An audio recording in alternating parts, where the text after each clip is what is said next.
welcome. This is Hena Talati and you are watching It's Tomorrow News. We all know well that disaster can strike at any time and in any place in the world. Some disasters make headlines, others do not. A massive cold air outbreak over the central US in the early February set hundreds of cold temperature records, stretching the power grid in Texas and leaving millions without the power. Similarly, more than several earthquakes have rippled through New Zealand, Japan and Iceland and other parts of the globe. This year has been volcanic and seismic activity in multiple countries happening worldwide in the past week. There was 2-day snowstorm that brought as much as 30 inches of snow across the northeast region of South Korea. There was heavy flooding in multiple regions like Colombo, Algeria and Hawaii. Many places worldwide are experiencing emergencies caused by the climate change. Today we will understand about La Nina and its effects. La Nina could supercharge this year's tornado season in America just like it deadly affected in 2011. The weather events that followed 2011's extreme cold snap is meteorologists concerned that the US could be in or for above normal tornado activity this spring. The past few months have seen the strongest La Nina signal as the winter of 2010-11.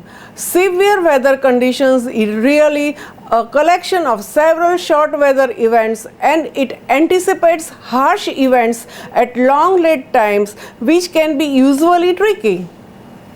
The probability of the ingredients coming together for these events is higher or lower than normal, and this year it is higher than normal.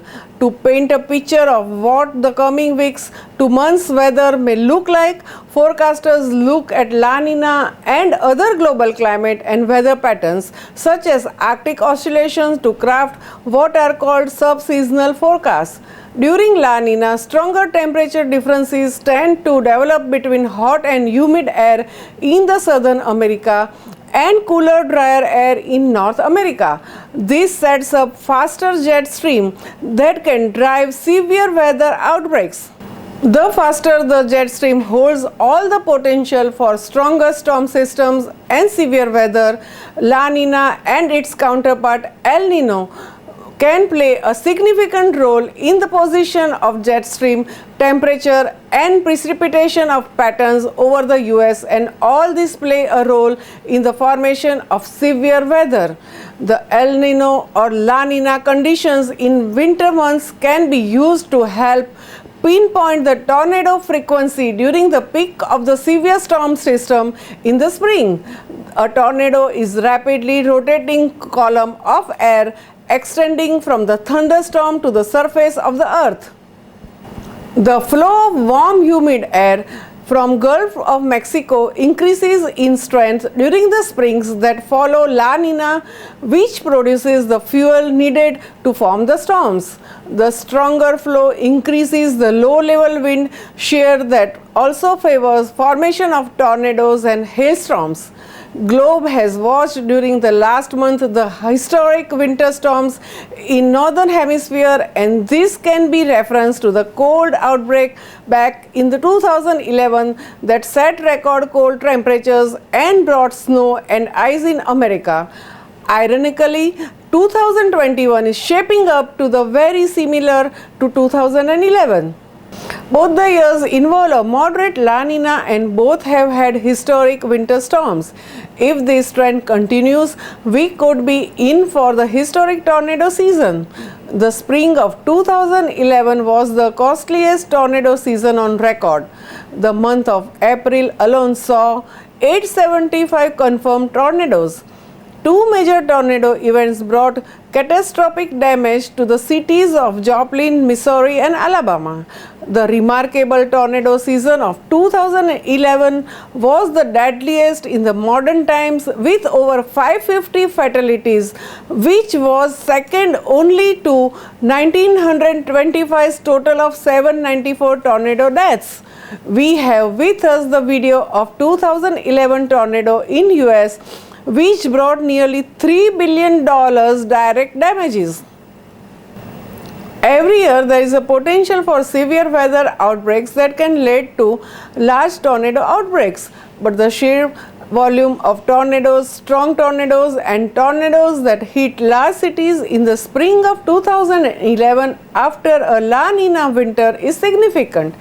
In March, the southern US is historically the area where severe storms, including tornadoes, are more likely.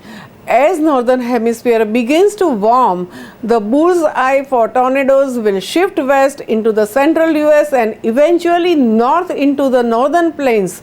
The spring of 2011 is here, and so the new tornado season is there in United States. This year, colder than normal Pacific could lead to increased severe weather events and above average tornado activities. The recent cold delayed the season, but the activity will soon ramp up. So far, we are seeing a quiet, slow start of the storm season, but the severe weather activity has started earlier than usual over the recent years. The latest model guidance hints at the increased chance of severe weather next week as a typical pattern establishes across the contiguous US. This spring will play differently with La Nina pattern that is expected to continue and influence the weather patterns across the globe. Some noteworthy historical seasons for the severe weather have been shaped by such patterns. That's all for now. For more weather updates, stay tuned with us. It's Tomorrow News, Hena Talati. For more weather updates like this, and please subscribe our channel.